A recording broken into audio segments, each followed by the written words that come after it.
বিয়জ time 8 দৰ্শকসকলৰ বাবে এই মুহূৰ্তত লৈ আহিছো এটা গুৰুত্বপূৰ্ণ খবৰ। ইতিমধ্যে ভাৰত পাকিস্তানৰ সংঘাতৰ মাজতে বৈদেশিক পৰিক্ৰমা মন্ত্ৰী এছ জয়শংকৰৰ নিৰাপত্তা বৃদ্ধি কৰা হৈছে। নিৰাপত্তাৰ ক্ষেত্ৰত এতিয়া 33 গৰাকী কমাণ্ডো অতিৰিক্তভাৱে মন্ত্ৰীগৰাকীৰ নিৰাপত্তাৰ ক্ষেত্ৰত নিয়োজিত হৈ থাকিব আৰু সমান্তৰালকৈ মন্ত্ৰীগৰাকীৰ কনভয়ত আন এখন বুলেট প্ৰুফ বাহন অন্তৰ্ভুক্ত কৰাৰ খবৰ আহি পৰিছে। এটা ডাঙৰ খবৰ টাইম 8 দৰ্শকসকলক এই মুহূৰ্তত জনাইছো। ভাৰত পাকিস্তানৰ সংঘাতৰ মাজতে বৈদেশিক মন্ত্ৰী এছ জয়শংকৰৰ নিৰাপত্তা বৃদ্ধি কৰিছে। বৈদেশিক মন্ত্ৰী এছ জয়শংকৰৰ নিৰাপত্তা বৃদ্ধি কৰিছে দেশৰ গৃহ মন্ত্ৰালয়।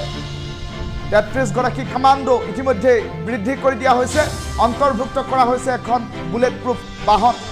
ভাৰত পাকিস্তানৰ সংঘাতৰ মাজতে মন্ত্ৰীগৰাকীৰ জীৱনৰ প্ৰতি আহিব পাৰে ভাবুকি আৰু তেনে পৰিপ্ৰেক্ষিতত এতিয়া দিল্লীস্থিত বাসগৃহৰ আশে পাশেও বৃদ্ধি কৰা হৈছে কটকটীয়া নিৰাপত্তা বেষ্টনী।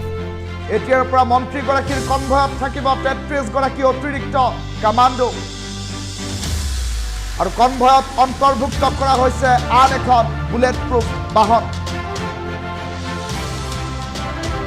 নিৰাপত্তা বৃদ্ধি কৰা হৈছে বৈদেশিক পৰিক্ৰমা মন্ত্ৰী এছ জয়শংকৰৰ, কিয়নো ভাৰত পাকিস্তানৰ সংঘাত ক্ৰমাগতভাৱে বৃদ্ধি পাইছে আৰু ভাৰত পাকিস্তানৰ সংঘাত ক্ৰমাগতভাৱে বৃদ্ধি পোৱাৰ পাছতে দেখিবলৈ পোৱা গৈছে ভাৰতে পাকিস্তানৰ সন্ত্ৰাসবাদীৰ ওপৰত আক্ৰমণ ইতিমধ্যে অব্যাহত ৰাখিছে অপাৰেশ্যন সিন্দুৰৰ জৰিয়তে। আৰু তেনে পৰিপ্ৰেক্ষিতত যুদ্ধবিৰতিৰ বাবে আহ্বান কৰিছিল পাকিস্তানে।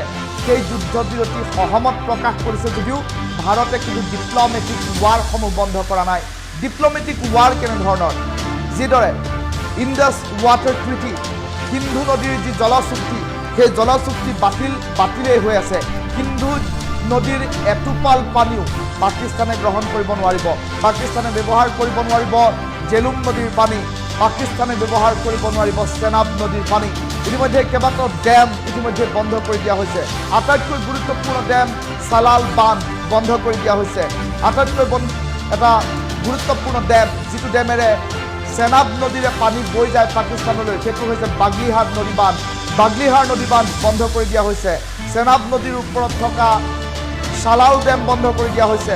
সিন্ধু নদীৰ ওপৰত থকা ডেমসমূহ বন্ধ কৰি দিয়া হৈছে। আৰু তেনে পৰিপ্ৰেক্ষিতত এতিয়া ডিপ্ল'মেটিক ৱাৰ বন্ধ কৰি দিয়াৰ পাছতেই, ৱাৰসমূহ চলাই ৰখাৰ পাছতেই সম্প্ৰতি এতিয়া পাকিস্তান আৰু অধিক চিন্তাত পৰিছে।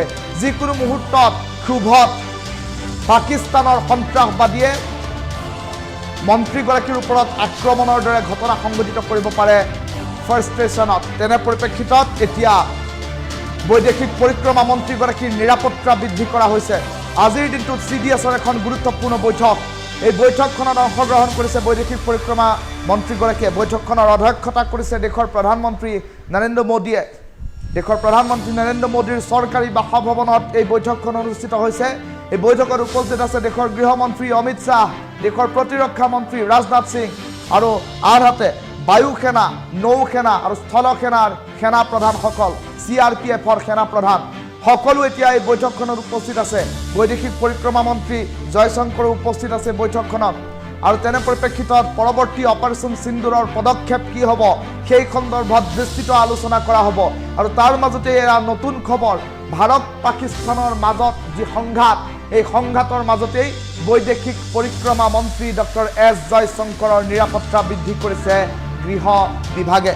গৃহ বিভাগে নিৰাপত্তা বৃদ্ধি কৰি সমান্তৰালকৈ দেখিবলৈ পোৱা গৈছে এতিয়াৰে পৰা মন্ত্ৰীগৰাকীৰ সুৰক্ষাৰ দায়িত্বত থাকিব অতিৰিক্তভাৱে 33 গৰাকীকৈ কামাণ্ডো। 33 গৰাকীকৈ কামাণ্ডোক নতুনকৈ এতিয়া এই কামটোৰ বাবে নিয়োগ কৰি দিয়া হৈছে। আৰু মন্ত্ৰীগৰাকীৰ কনভয়ত থাকিব আন এখন বুলেট প্ৰুফ বাহন। সেই কথাও ইতিমধ্যে আজিৰ দিনটোত গৃহ বিভাগৰ তৰফৰ পৰা প্ৰকাশ কৰা হৈছে। আৰু ডিপ্ল'মেটিক যিসমূহ ৱাৰ পাকিস্তানৰ বিৰুদ্ধে চলাই ৰখা হৈছে, সেইসমূহৰ বাবে এতিয়া এইগৰাকী মন্ত্ৰীৰ বিৰুদ্ধে কেতবোৰ ভাবুকি অহাৰ সম্ভাৱনীয়তা, কিয়নো এতিয়া ডিপ্ল'মেটিক ৱাৰৰ জৰিয়তে ভাৰতৰ পৰা এটোপাল পানীও পাকিস্তানলৈ নিদিয়াৰ সিদ্ধান্ত। সমান্তৰালকৈ পাকিস্তান আৰু ভাৰতৰ সৈতে যিসমূহ আমদানি ৰপ্তানিৰ কাৰবাৰ সকলো বন্ধ কৰি দিয়া হৈছে।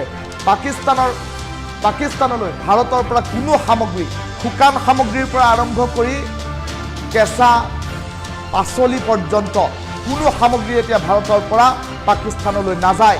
এনেসমূহ সিদ্ধান্ত ভাৰত চৰকাৰে গ্ৰহণ কৰাৰ পাছতেই ক্ষোভত পাকিস্তানে যিকোনো মুহূৰ্তত ভাৰতৰ বৈদেশিক মন্ত্ৰীগৰাকীক লক্ষ্য কৰি ল'ব পাৰে।